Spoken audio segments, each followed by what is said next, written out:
পরীক্ষা দেওয়া চলাকালীন অবস্থায় আমার গ্রেপ্তার করা হয়। চাঁপাইনবাবগঞ্জে জঙ্গি নাটক সাজিয়ে হত্যা এবং হয়রানি ও মিথ্যা মামলা প্রত্যাহারের দাবি মানববন্ধন। চাঁপাইনবাবগঞ্জে আওয়ামী লীগের সরকারের শাসনামলে আটক ও গুমের ঘটনায় দোষীদের বিচার ও ওই সময়ে দায়ের হওয়া মামলা প্রত্যাহারের দাবিতে মানববন্ধন কর্মসূচি পালন করেছে চাঁপাইনবাবগঞ্জ জেলার সকল ভুক্তভোগী সচেতন নাগরিক ও এলাকাবাসী।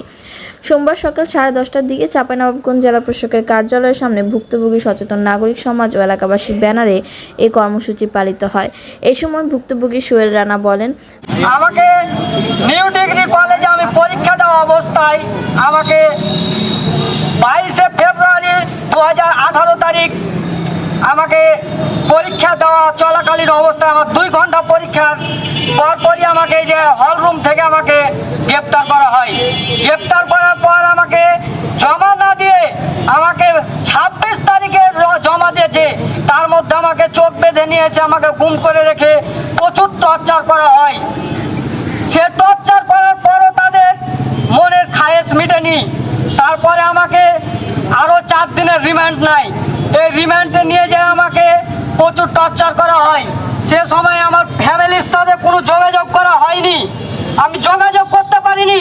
আমাকে যে ধরেছে সে খবরটা আমার দিতে পারিনি, কারণ আমি জানি না, আমার ফ্যামিলিও জানে না আমি কোথায় আছি। আমাকে চোখ বেঁধে রেখে আমাকে টর্চার করার পর আমাকে একটা মামলা দেওয়ার পর 4 দিন আমাকে টর্চার করার পর আবার একটা মামলা সাজিয়ে আমাকে নাচল থানায় আমাকে আর একটা মামলার জন্য আমাকে উঠা হয়। আমি যখন আমার জজ স্যারকে বলি, স্যার আমাকে এভাবে করে আমাকে পরীক্ষা রুম থেকে তুলে নিয়ে এসেছে, আমি কিছুই জানি না, আমাকে এভাবে টর্চার করা হয়েছে, আপনি আমাকে আমার সুষ্ঠু বিচার করেন। বলছে তোমার কোনো ফ্যামিলির লোক নাই, তোমার কোনো উকিল নাই। আমি বলছি স্যার আমাকে যে নিয়ে এসেছে, আমাকে রাজশাহী থেকে নিয়ে এসেছে, এখন পর্যন্ত আমার ফ্যামিলির লোক জানে না। তখন বলছে তোমাকে যে টর্চার করেছে তোমার কোনো পরিচয় আছে? আমি বলছি আছে স্যার। তারপরে আমার শরীরের টর্চারের চিহ্ন দেখে আপনার নাচল থানার ওসিকে বলছে, এই আপনি কিসের ভিত্তিতে আসামি করেছেন, আপনার কাছে কোনো ডকুমেন্টস আছে? বলছে না আমার কাছে ডকুমেন্টস নেই, আমি রিমান্ডের জন্য আবেদন করছি। সে সময় আমার উকিল না থাকার কারণে আমার পক্ষে কেউ কথা বলতে পারেনি। আল্লাহ জজ সাহেবকে হায়াত দারাজ করুক, সে আমার পক্ষে থেকে বলেছে কি আর পক্ষে কোনো যুক্তি তর্ক কোনো কিছু আপনার কাছে নাই, প্রমাণ নাই, কিসের ভিত্তিতে আপনি একে অ্যারেস্ট দেখাচ্ছেন, কোথায় আন পেয়েছেন? আমার মামলাটা সেখানে ক্লোজ করে দেয়, ওই মামলাটা নেওয়া হয়নি। কিন্তু প্রথমে আমি তো বলতে পারিনি, আমি এই সম্পর্কে আমার ধারণা ছিল না, কোথায় কি বলবো।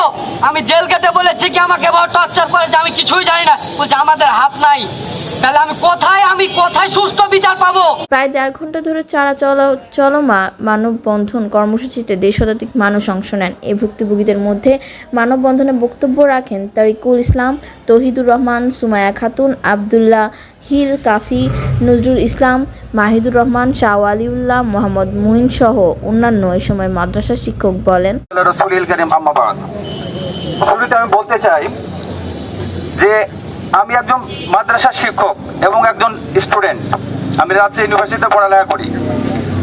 একদিন প্রায় 25শে এপ্রিল 2017 সালে দিবগত রাত্রি প্রায় 2টার দিকে হঠাৎ অসংখ্য অগণিত পুলিশ আমার বাড়ি ঘেরাও করে এবং আমার বাড়ি ঘেরাও করে আমাকে দরজা খুলতে বলে। আমি সসম্মানে দরজা খুলে দিই। দরজা খুলে দেওয়ার সাথে সাথে বলে মোহন কে? আমি বললাম আমি মোহন। বললো একে হ্যান্ডকাপ লাগাও।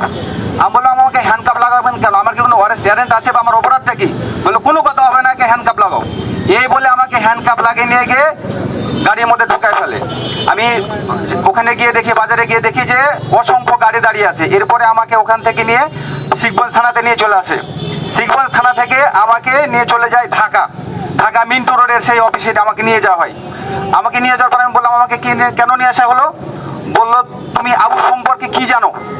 আমি বললাম আবু সম্পর্কে আমি কিছুই জানি না, সে আমার একটা গ্রামের সাধারণ ছেলে। এই ঘটনাটা হচ্ছে ইগল ঠান মামলার এটা ঘটনা। আমি বললাম আবু সম্পর্কে আমি কিছুই জানি না, সে একটা সাধারণ মশলা ব্যবসায়ী, এটুকুই তার সম্পর্কে, আমি তাছাড়া আমি কিছুই জানি না। বললো তুমি নাকি তার সাথে যোগাযোগ আছে বা সম্পর্ক আছে? আমি বললাম না। যদি আপনারা প্রমাণ করতে পারেন যে তার সাথে আমার সম্পর্ক আছে তাহলে আপনারা আমাকে যা শাস্তি দেবেন তাই আমি মেনে নেব। এরপরে ওনারা আমাকে প্রায় 24 দিন যাবৎ অকঠোর নির্যাতন করেছে এবং জোরপূর্বক স্বীকারোক্তির জন্য জানালার সাথে 2 হাতকে হ্যান্ডকাপ দিয়ে আমাকে আমাকে অনেক সময় ধরে ঝুলিয়ে রেখেছে। এরপরেও যখন তারা দেখেছে না তার সাথে আমাদের কোনো সম্পৃক্ত নাই, তখন তারা বললো ঠিক আছে তোমাকে আমরা ছেড়ে দেবো। ছেড়ে দিতে চাওয়ার পরে আমাকে বললো যেহেতু তোমার আব্বা একজন প্রশাসনে চাকরি করে, অতএব তোমাকে আমরা এমনি ছেড়ে দিতে পারছি না, তোমাকে ছোট একটা মামলা দেবো। এই ছোট মামলা দিয়ে আমাকে ওই আবুর বাড়ির মামলার ইগল খান মামলার আমাকে বানানো প্রধান আসামি। আচ্ছা, প্রধান আসামি বলার পরে আমি প্রায় দীর্ঘ 1 বছর পরে আমি জেল থেকে বের হলাম। জেল থেকে বের হওয়ার সাথে সাথে আবার আমাকে ডিবি অ্যারেস্ট করলো। ডিবি অ্যারেস্ট করার পরে আবার আমাকে চাপাইতে 3 দিন লুকিয়ে রেখে আবার আমাকে মামলা দিল যে বেলাল বাজারে নাকি আমি নাশকতা বিস্ফোরক দ্রব্য নিয়ে মিটিং করছিলাম। এই মামলা দিয়ে আবার আমি প্রায় বছরখানেক জেলখানা থাকি। জেলখানা থেকে বের হওয়ার পরে জামিনে আবার আমাকে তারা অ্যারেস্ট করে, আবার আমাকে 5 দিন ধরে গুম করে নির্যাতন করে। এই যে মিথ্যা মামলা এবং এই যে অবিচার অনাচার এবং মিথ্যাভাবে মানুষকে গুম করে রেখে পরিবারের সাথে এইভাবে ধ্বংস করে দেওয়া, আর্থিকভাবে মানসিকভাবে ধ্বংস করে দেওয়া, এই যে স্বৈরাচার হাসিনা যা করেছে, সে শুধুমাত্র তার ক্ষমতাকে টিকে রাখার জন্য আমাদের উপরে জুলুম করেছে। অতএব আমি আপনাদের মাধ্যমে বলতে চাই, এই স্বৈরাচার যেহেতু পতন হয়েছে, আমরা চাই আমাদের সহ সারা বাংলাদেশে যত মিথ্যা মামলা রয়েছে, জঙ্গি নাটক রয়েছে, প্রত্যেকটা মামলা প্রত্যাহার করা হোক এবং যাদের অর্থ ক্ষতি হয়েছে এবং তাদের অর্থগুলোকে তাদেরকে সম্মানের সাথে ফেরত দেওয়া হোক। এই বলে আমি আমার কথা শেষ করছি। আসসালামু আলাইকুম। মানববন্ধনে বক্তারা বলেন, সাজানো মিথ্যা মামলা দিয়ে চাঁপাইনবাবগঞ্জে শত শত মানুষকে আটক করা হয়েছে 16 বছরে, যাদেরকে জঙ্গি বা নাশকতার অভিযোগে মামলা দেওয়া হয়, অথচ জঙ্গিবাদ বা নাশকতার সঙ্গে তারা জড়িত নন। মানববন্ধন থেকে ওই সময় দায়ের হওয়া মামলা প্রত্যাহার ও আটক গুমে জড়িত ব্যক্তিদের আইনের আওতায় এনে বিচার দাবি করা হয়। পরে জেলা প্রশাসকের মাধ্যমে অন্তর্বর্তীকালীন সরকারের স্বরাষ্ট্র উপদেষ্টার কাছে স্মারকলিপি দেওয়া হয়।